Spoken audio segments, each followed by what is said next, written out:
Hey there, good morning. Back in Boulder, Colorado. Kona World Championships. Tick. On to St. George. And a lot of fall marathons and half marathons also happening right now. A lot of people just going hiking. A lot of people getting ready for skiing. So whatever your jam is and why you want to move better, welcome to Mobility Monday.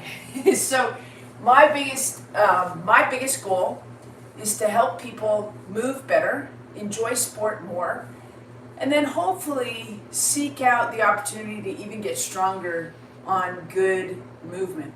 We're a little bit early. I usually start right at 6:45, or the session gets launched right at 6:45. I do believe in foam rolling. I don't believe in over foam rolling. Can you over foam roll? Absolutely. If you want to jack up your nervous system and potentially your sympathetic nervous system, your fight or flight, foam roll all the time.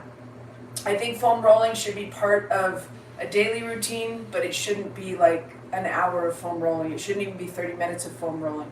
It should be used as a piece of the puzzle to move better, and hopefully we find some little bit of relief through that musculotendinous joint. So sometimes we do foam roll the belly of the muscle, just more of a massage like goal there. But when we're using it and we really want to get an outcome, we're really working just below and just above the muscle belly. So let's go ahead and get that left leg right on top of the foam roller. We're just going to windshield wiper that left leg. And if you happen to be a little bit early, then you get a little bit more foam rolling. I usually try to get started right at 6:45 with the program, and I think we're there right now. So bottom of the calf, windshield wiping through that left leg. Bottom of the calf muscle.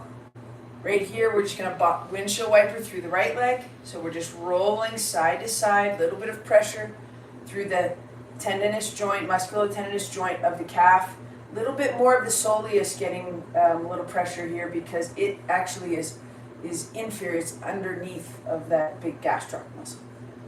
So right there, we just might find a little spot that we want to give a little bit more glide to because it needs maybe a little bit more heat. And just roll it around. If you feel a little bit spicy spots, that's my word for a little bit of discomfort. It shouldn't be painful. Just roll through it side to side. And just keep paying attention. And remember, I'm a little bit tight on my right side on my lateral line. If it's on the outside, that's your lateral line. My left side seems pretty good. Okay, let's go add a little bit of weight. So onto the right leg, left leg on top. And we're just going to go ahead and floss through the ankle 10 times. 6, 7, 8. You know what's next. Left side, right leg on top, just a little bit extra press into, a little bit more tension. Floss through the left side 10 times. 3, 4, 5, 6. This is a little bit more of a nerve stretch as we move through the movement. Good, let's take that foam roller right up to the hips. So we'll start by sitting on the foam roller. We're just going to roll over to the lateral aspect of the left hip and just unload it a little bit with your arm. And we're just using a little bit of that massage technique using the foam roller. I actually got a massage yesterday, so this stuff feels pretty good. I can feel a little bit of hitch right there, right around that sits bone. So if you go inferior, if you start to roll towards the middle a little bit, you'll find your sits bone. And that's where all the hamstring muscles attach. So we'll just kind of hit in there for a second, get a little bit of heat, and then hit the other side. My right side again, interesting. So those of you that don't know me well or don't know me, I broke my ankle, my left ankle, right at the beginning of July. So I've had to work through getting stronger again and regain function. My right side today is a little bit lit up, both down at the lower leg and on the right side. So I know I'm not quite there as far as this left side doing the work that it needs to do.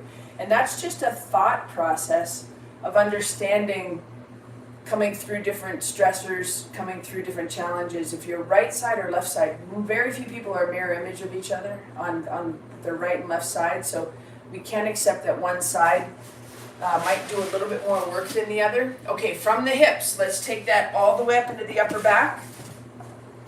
And just put the foam roller right below the shoulder blades, hands behind the head. We're just going to give 5 big extensions here. Take a big inhale, support your neck, and just come right back. 5 of those. 1, support your neck. 2, 3, let the elbows go a little bit. 4, and 5.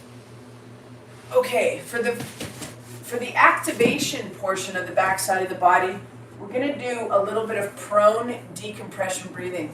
So from right here, I want you to turn over onto your belly.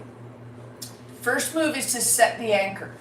So we're going to put the knees so they're touching, the big toes so they're touching, the heels will be apart.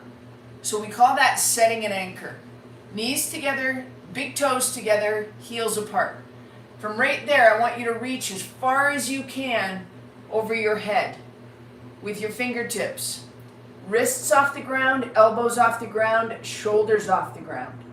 Hold your anchor down low, nice and strong. From right there, I want you to take your nose 1 inch away from the ground.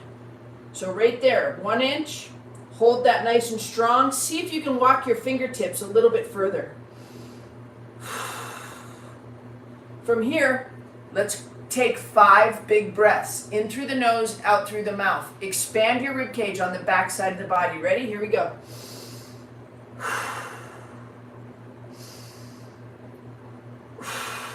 Walk your fingertips a little more.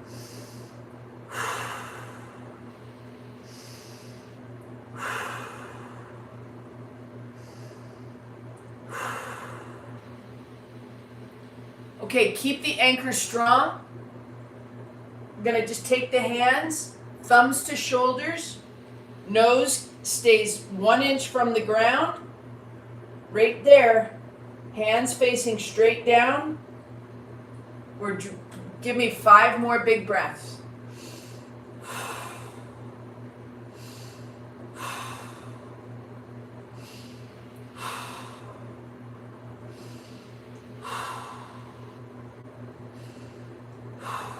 Good. All right, hands to the ground, and let's just press straight back up. We're going to take that into a quadruped position. So that's hands and knees. From right here, go ahead and take your fingertips and spread them out. Give tension into your hands and tuck your big toes under in the back. And from right here, we're going to tuck the chin and tuck the tailbone. And then we're going to extend the exact opposite way. We got 5 of these, cat and the cow. Ready? Here we go. Tuck it under. Back up.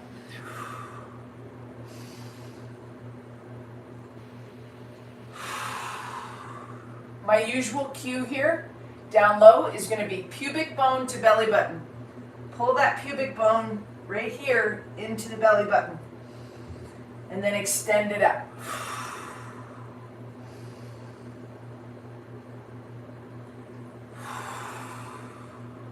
2 more.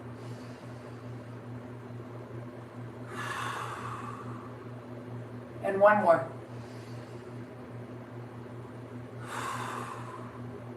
Okay, from here, let's keep that quadruped position. Pay attention to that low back. What we want is somewhere between here, that pubic bone dropped, and here, the pubic bone towards the belly button. We just want to find the middle. So we want a nice flat low back.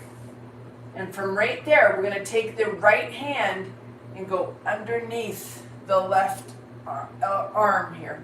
And just drop down into that. Come right back. Now we're going to go the other side. Drop down into that. Come right back. 2, 2. Let's re-engage low belly button, pubic bone to belly button, so that we make sure we're not falling into that anterior tilt.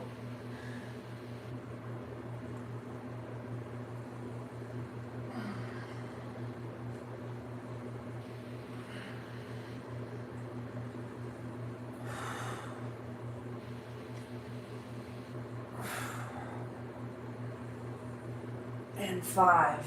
Good. All right, so let's take that back to the prone position. Set the anchor down low. Knees together, toes together, heels apart. Fingertips up on the cliff. Nose 1 inch away from the ground. Hands off the ground. Thumbs to shoulders. Back up. We've got 10 reps here. Keep that anchor nice and strong. 2, 3, 4, 5, 6, 7, 8, 9, and 10. Hands back to the ground, back to that quadruped position. Fingers spread out, tension in the hands. We're just going to rock back and forth. We're working through the hands and wrists here, okay? So when you go forward, it's okay to feel a little bit of tension through your wrists. Sit back and forward. 3, forward. 4,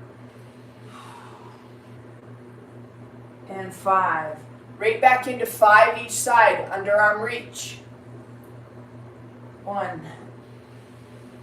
2, 3, 4. Nice rhythm with this. 5, 6, 7, 8, 9, and 10. Good. From right there, we're going to go right back to back and forward. See if you can tuck your big toes under in the back. Here we go. To the back. To the front. 5 times. 2, 3, 4, and 5. Okay, now let's get the top half of the T-spine. So this would be the bottom half right there. We're going to go left hand behind the head. We just want to open that up. Drop down. Open it up. 2, 3, 4, and 5. Good. Same thing other side. Drop down. 1, 2, 3, 4, and 5. Okay, good. From right here, let's grab the foam roller. We're going to use that as a prop on the back side of the body. We're going to elevate the back shin. So right here, we're just going to take that right shin onto the foam roller, left leg into that half kneeling position. From right there, let's go ahead and just feel that little bit of tension in that right side quad. And to enhance that tension, we're just going to rock forward just a little bit, and then we're going to reach the right arm up. And as you reach the right arm up, you're going to get this lift from the lat through the rib cage, and it creates space between the ribs and the hips. And then just release the tension. Okay, so mobility would be more about tension than flexibility, which is about perhaps alleviating some tension. So here we want to upregulate the nervous system. We want to find space and gain length that might actually stay, that we can use in our sport. Okay, so a little bit of forward lean, arm up, and big reach. And then come right back. And from right there, we would also start to use the breath and start to expand the rib cage, which will expand that space between the ribs and the hips. Okay, here we go. Inhale, and then come right back out of that. Inhale, and then come right back out of that. 3, and hopefully you're feeling it up into your belly a little bit. 4, one more. And 5, and good. All right, let's hit the other side. So we're elevating the back foot just a little bit using the foam roller. Right leg is up into that half kneeling position. Little bit of tension gained by driving the right knee forward. Left arm up. Feel that breath. 5 breaths. It's always like, how long do I hold this movement and how long do I hold this position? Let's use breath cycles. 3, we're going 5 breath cycles. 4, I've never been accused of being the most patient person in the world. 2 more. And 1 more. And good. All right, keeping the elevation on the backside, assuming that your quad is okay with that. So if you're not getting a really huge stretch, I want you to have a moderate stretch. If you're getting a huge stretch, get rid of this. Okay, so if that's too much on your quad, just go back to the floor. If you're working really hard, your quad could be trying to shorten and just try to protect you from using it too much. So as you keep going in time and keep doing your mobility, your body should become more open and free. And if you focus on mobility, all of your hard work will be easier because you're not going to be fighting your body. All right, so right there, a little bit of forward lean. Now we're going to rotate. So we've got the right knee down. Make sure you're matching so cues are easier. Right hip forward, left knee forward, right hand across. And we're just going to go in and out of that 5 times. So now we're not going to use breath cycles. We're going to go into tension and out of tension. 2, make sure your shoulders are turning. 3, and then back to center. 4, good, and 5, and good. Same thing other side. Right here. Take a nice big breath, create some space. So the breath can actually help create space. That's kind of where that originates. All right, let the right shoulder go to the side, left shoulder across. We're just going to go into tension with the left hip, and then back to center. Into tension, 2, back to center. Make sure you're turning. 3, that's what got my hand up here on the right side.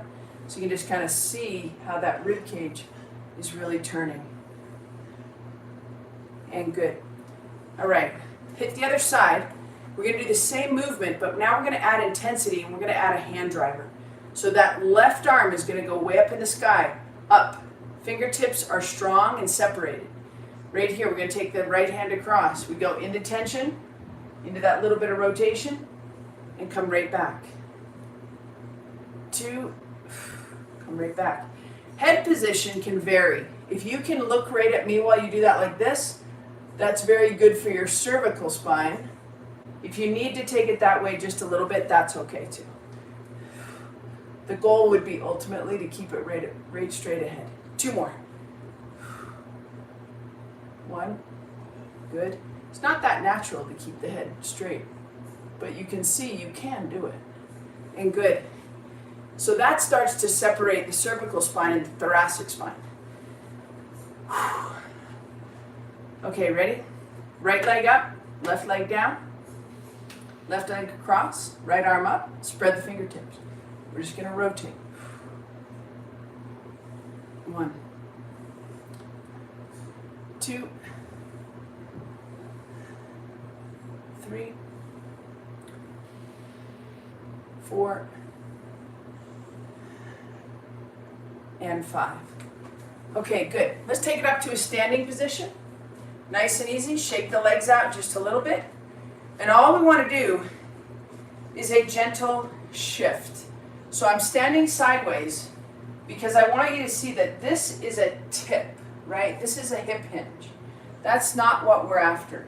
From right here, can you keep your whole body nice and straight and just have that gentle shift and return?